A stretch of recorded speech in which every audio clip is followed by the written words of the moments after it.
Greatness today, baby. Greatness today. All day long. Fire up! Fire up!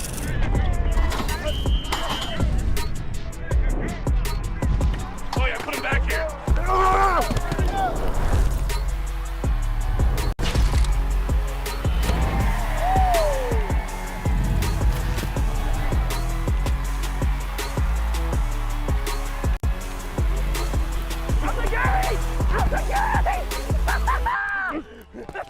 My fault. No, you're good. That was all perfect. It wasn't though, bro.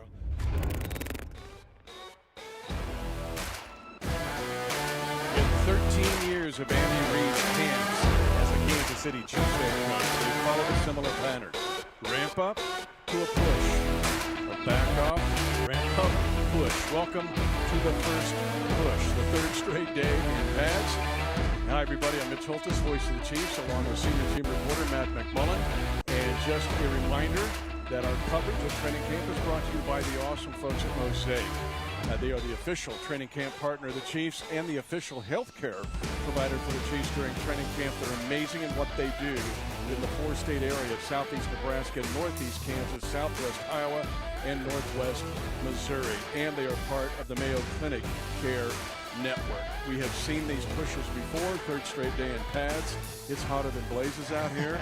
Not only hot, we've got the humidity. It's a wet heat. Oh, yeah. But we've seen this before. The push is on.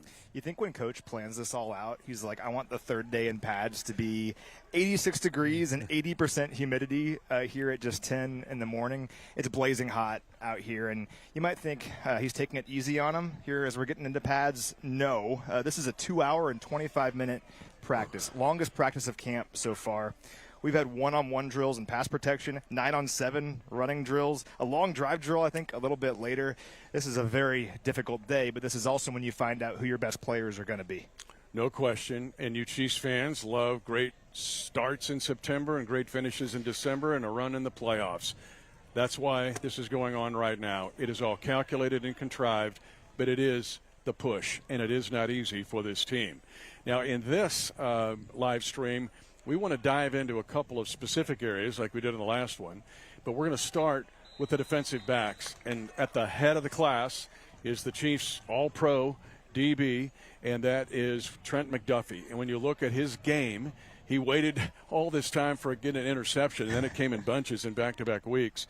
But Trent McDuffie, a great practice so far today. We just saw him in the red zone make 2 plays consecutively, and a very good offseason and a good camp. It's crazy. It's been 4 years now. I asked him about that in that interview you're about to see. But I remember on draft night when we traded up to get him, and we couldn't believe it, right? I mean, he was a player that was supposed to go in like the top 10, top 15, fell all the way to us at 21 overall, and always been as one of the best corners, if not the best corner in the NFL over the last couple years. And one thing that we'll talk about is we have so much depth at corner and defensive back in general, I think, this year, where we might see him more in the slot this season, and that means more blitzes from Trent McDuffie.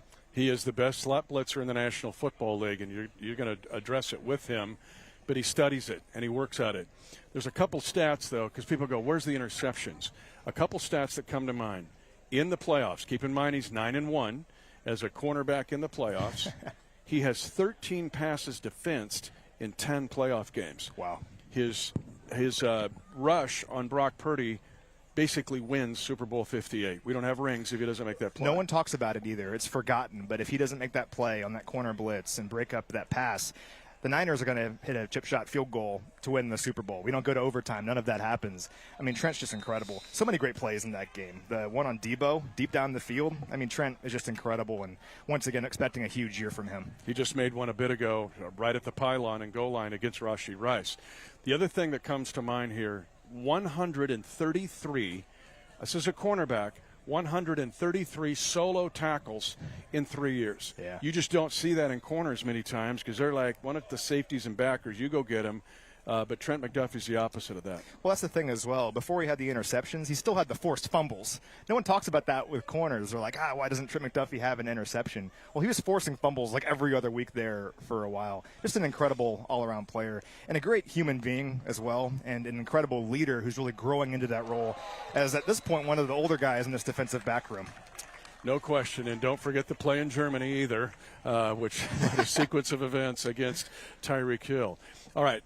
Matt had a chance. He ran down, hard to do, but he ran down Matt McMullen and got his thoughts with one of the best defensive, one of the best corners in the National Football League.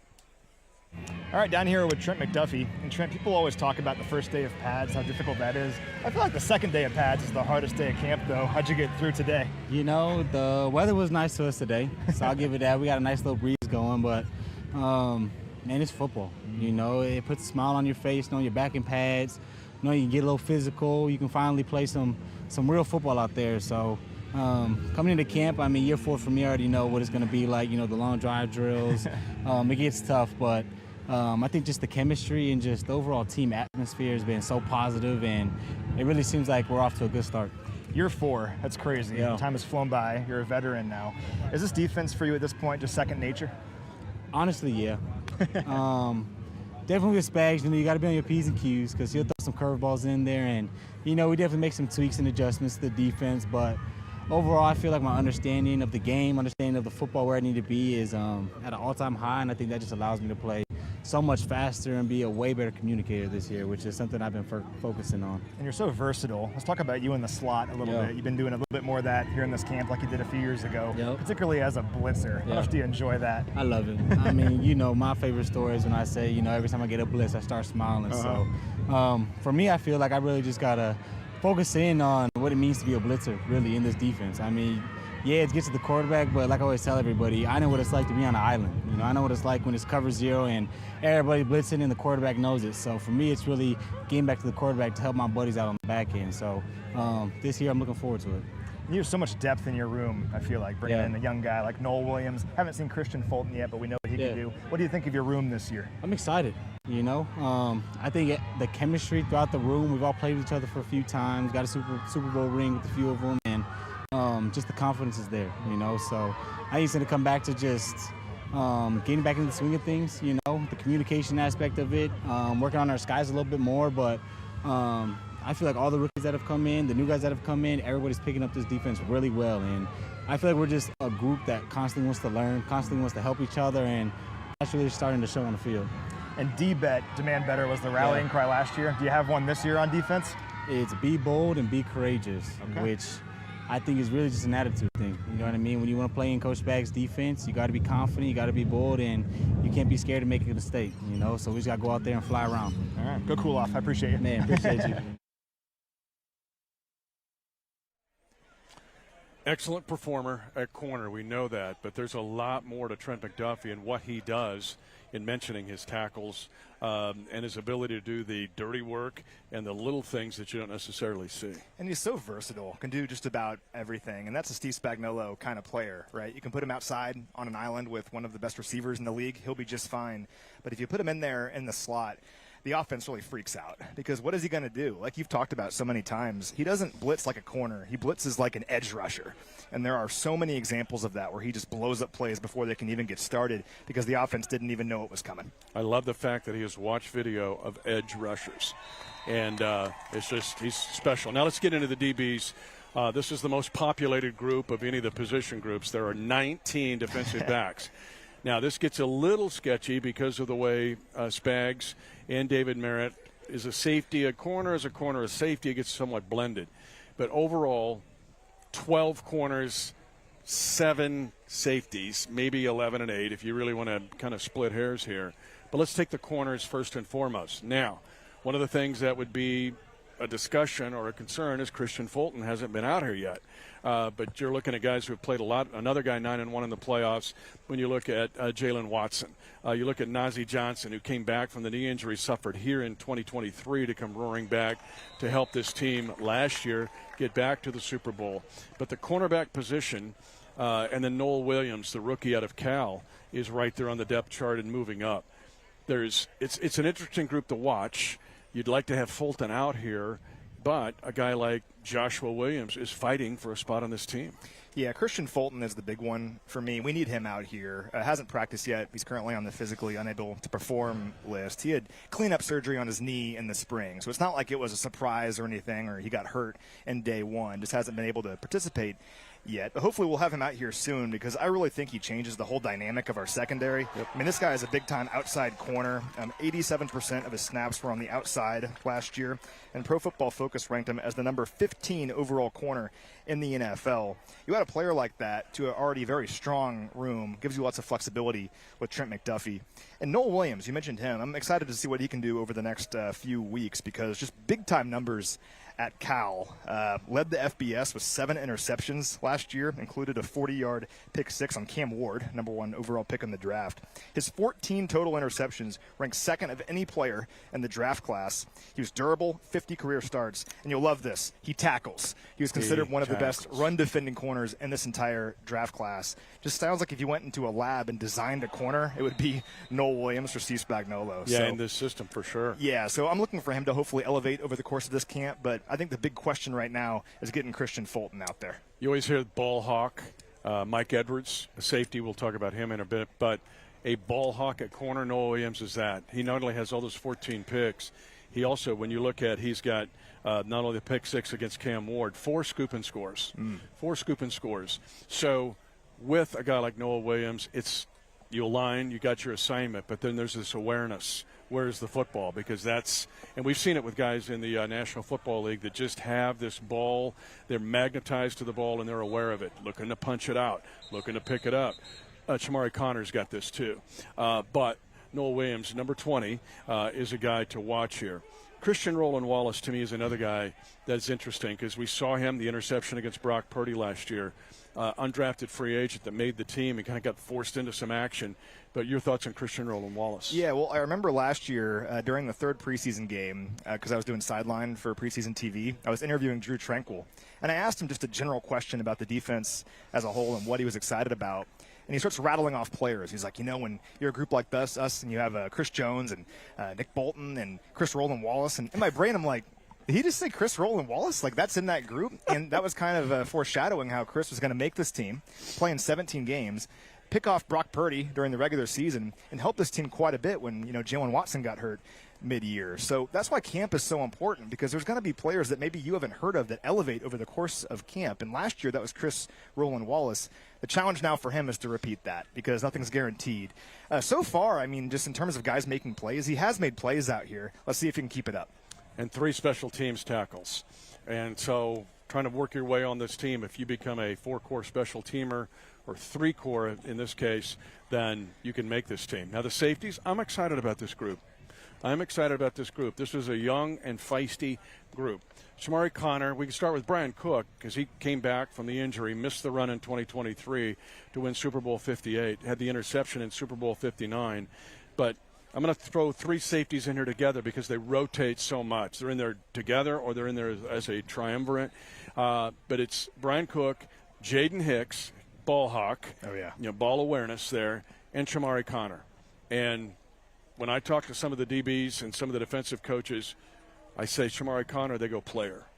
And he is a perfect Spags player. Can play the slot. He can play single high. He can cover. He wants to tackle. He's physical. You look at his 3 interceptions in his career, but 2 forced fumbles in the playoffs. And that will get your attention, too. We know what he did in the Cincinnati game. But let's take those 3 safeties, because to me, they're bunched together. Well, Chamari is so versatile. I mean, to have the luxury of a player like Chamari, where last year you don't have your slot guy necessarily anymore because Snead was gone, McDuffie goes outside, who's going to play the slot? You put Chamari Connor in there, and he was really successful at it. So he basically goes from playing almost exclusively at safety his rookie year to being like a nickel last year, and really good at it, made some plays for this team. But one player that you didn't mention was Justin Reed, right? Justin Reed is no longer in town. Well, one of the reasons they felt comfortable letting Justin Reed walk is because of Jaden Hicks. And Jaden Hicks really impressed us last year during the season in limited opportunities, and has looked really good in this camp as well, looked good throughout the entire offseason training program. I think Jaden Hicks is going to be a player for us, going to log a lot of snaps and make some big plays. And Mike Edwards is back. Great news. I hated to see him in a Buffalo uniform. I just didn't work. I told him, I go, nah, come on, man. He probably agreed. But talk about a ball hawk. 8 interceptions, 3 pick sixes. Don't forget his 97-yard scoop and score when the Chiefs backups beat the Chargers in Week 18. Your favorite play of the season. This is the best. But ball hawk and intelligent and perfect as a fourth safety. And then you got guys that are fighting. Deion Bush, has been around this team for a long time. Really good special teamer. You look there, but this is a safety group that I'm excited about because there's a lot of mix and match with these guys. Yeah, Deion Bush played a lot of special teams for this group. But don't forget, Deion had 3 defensive snaps in the AFC Championship game a couple years ago against Baltimore. What did he do on his final defensive snap? Picked off Lamar Jackson in the end zone. I love it. Some interesting guys to watch as well. It might be. And I still see Lamar Jackson staring at his iPad like, who's 26? Like, what? Yeah. And Deion's like, I'm out of the game now. But anyway, keep an eye on Major Williams. This is a fun story. So I always like the tryout guys that make the team as tryout players during rookie minicamp. Major Williams is one of those guys at safety. He's an alum of Carson Newman University and made the team just after a successful tryout at rookie minicamp. So this is a player that nothing was guaranteed at all, and he's going to have a chance to play in some NFL preseason games. Let's see how he does. He wears number 42, and Carson Newman's been a Division II power for a long time. So it's fun to watch these guys. It doesn't matter what school you went to, what level. We've seen dudes from NAI make it in the National Football League. Now let's transition to the question you and I get all the time. That is, how do the wide receivers look? Yeah. Which means you have your fantasy draft in 2 days, and you're wanting to take a Chiefs wide receiver. Well, who's that going to be? You've seen it. Now, how do the wide receivers look? Who's it going to? And you're going, you have your fantasy draft in 2 days? Yeah, right. Yeah, I guess I do. Well, the way I feel about it is hopefully we're going to see this year the offense we thought we would have seen last year. Hollywood gets hurt on the first play of the preseason last year. Rasheed gets hurt in week 4. And Xavier had to take on an entirely new role from what we saw during training camp. Well, those 3 guys look awesome, in my opinion, getting a lot of volume out here. Rasheed looks explosive. His knee looks great. You never know with injuries like that, but he looks really good. Xavier looks like a player who knows what he's doing after, helping this team so much the second half of last season. And Hollywood looks great as well. He does, and he's worked his tail off to get back. You and I we went to Jacksonville last year, preseason game number 1, first play, first target. He goes down with that crazy collarbone injury, the same thing Tyreek Hill had, ironically, in Jacksonville. But Hollywood fought his way back to at least make it to the postseason at the end of the regular season. But he looks like he's ready to go. We caught up with him also earlier in camp, and he echoed that. From the point when you got hurt in that Jacksonville game and how hard you worked to get back, and then taking that work into this season, walk us through that. Definitely a battle for sure. I could have easily, went back home and rehabbed, or, when they first initially told me I'd be out for the season, I could have accepted that. But I didn't. I chose, to stay around the team, stick through meetings, and if a chance of, a small chance of me coming back, I will make sure I'm ready, and God, bless me for me to come back. And I think that helped me a lot mentally, even if my body physically wasn't there. So coming into this offseason, I didn't feel like I'm relearning everything because I was away. I was still in the meetings, still implementing into the offense. So now, building my body back, I feel where I need to be. And let me ask you about this offense and you being around it. I mean, it's complicated, but guys aren't X's, they're not Z's, they're not slots, they're everything. What about that dynamic for you? We love it because we all can move around, and it's hard, being on other offenses where you're just stuck in one spot and it's easy to game plan on. For us, we move around, we all can run all the routes, so it's a lot of fun. I looked it up, Hollywood. 19 times in your career, you've had double-digit targets. What about handling high volume, or maybe it's not your day to have high volume, but you maximize the targets you get? I always pride myself in just being available for the quarterback, getting open, and then being with this group. Like, these guys are like my brothers, so we understand that it's one football, and we understand that we got to work for each other, help each other get open, block for each other, and I think like we all can achieve what we want to achieve. And how excited are you when you look at the room, you look at what this team has done kind of under the radar to get ready this year? How fired up are you? We're super fired up. I feel like a lot of people underestimating us, and we're excited to show what we can do.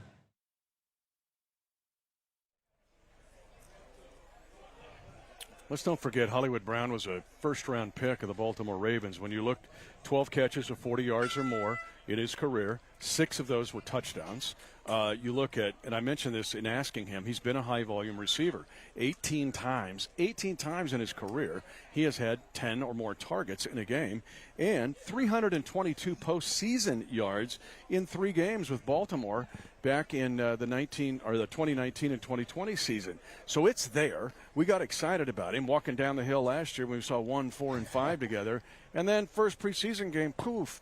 But it's exciting to see him here as a piece that will fit with Xavier Worthy and Rashee Rice. He's healthy and he's integrated in the offense now. That was the thing with him last year when he came back. Incredible testament to him for fighting back and coming back. And he helped this team down the stretch. I mean, he changed this offense against Houston, Pittsburgh, Buffalo, made big plays against all those teams. But he's even said it. The reality is when he came back, he couldn't have a consistent role in the offense because he hadn't been there all year and didn't have that rapport with Patrick Mahomes. Well, now he does, and he has a chance to be a consistent part of this offense. And he doesn't have to have 7 catches for 140 yards and 2 touchdowns to be effective.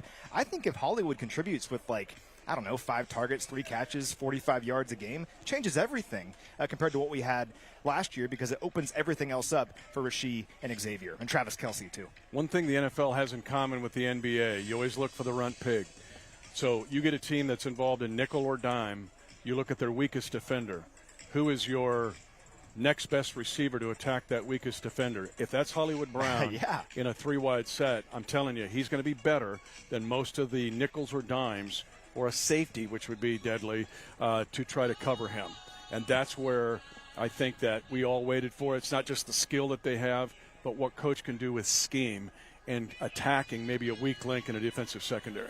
There was a play against Pittsburgh last year where I think we'd gotten called for a penalty. It was 2nd and 20, and then Mahomes takes the snap and zips it over the middle to Hollywood because he made the guy miss with his first step quickness, and it was a first down. And it's oh, okay, well, where's that guy been this entire season? Well, he's been rehabbing, getting ready for this moment. So I'm a big Hollywood Brown fan. I think he has the right mindset. So glad he decided to come back here. He could have hit the open market and decided, let's go somewhere else. But he said, I want to be a part of this, which I think is pretty cool.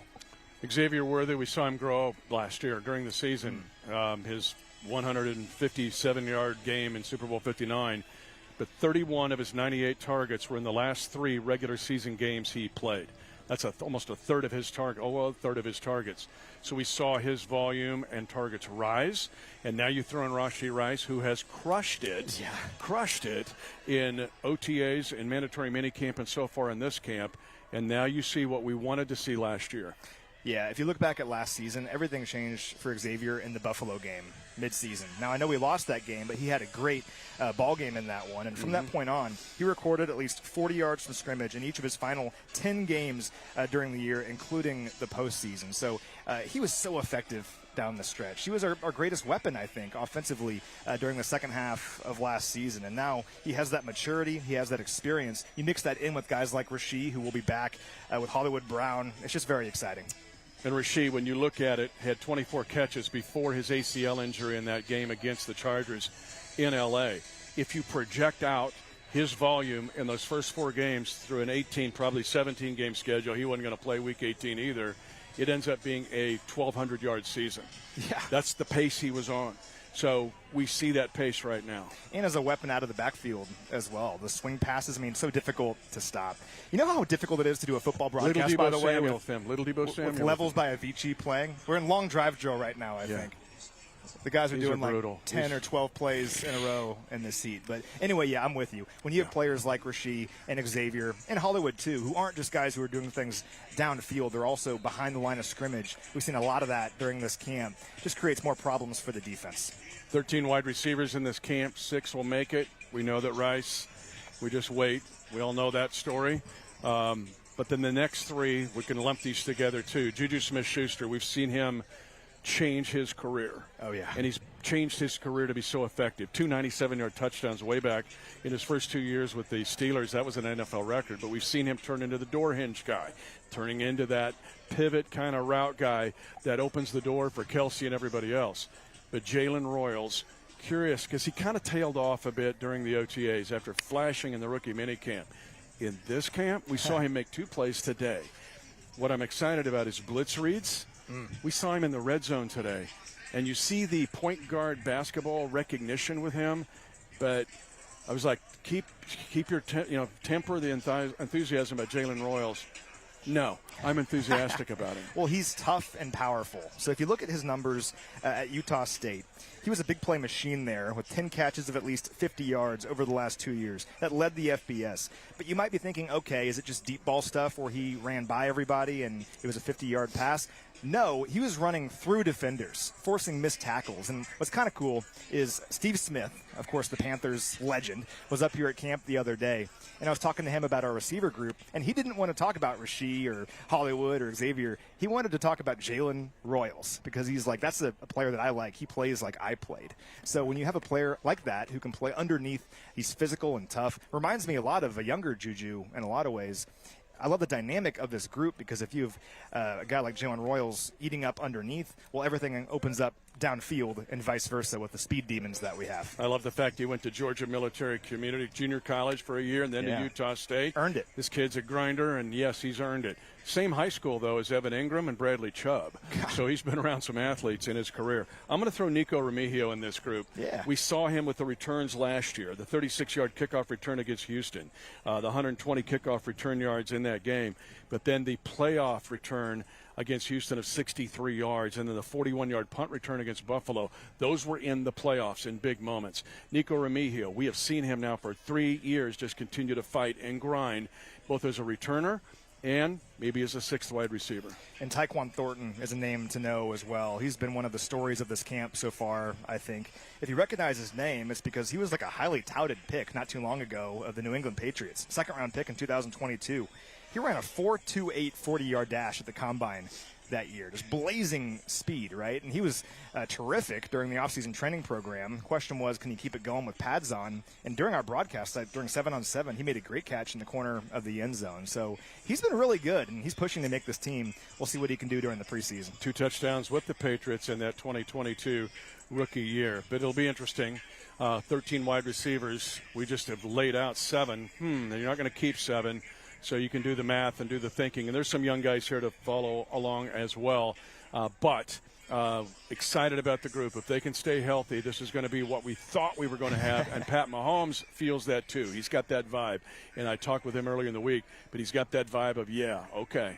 So be surgical. You can still be surgical in your strikes like last year, but you can also – it's like Bobby Witt Jr. I can hit singles and doubles, but I can also hit a 3-run homer, and I'm excited. I think this group will do that. Yeah, again, it's the offense we thought we were going to have last year and that we were so fired up about. You know, there's that narrative out there about the Chiefs, like, oh, can they keep winning all these close games? Well, I think it's a testament to the Chiefs that last year they won all these close games despite not having basically the entire offense we thought we'd have in training camp. Well, here's the thing. This year, maybe we won't have to win all those close games because we're going to have the offense we thought we were going to have last year. I'll say this. Everybody talks about the division getting better. All 3 teams have gotten better.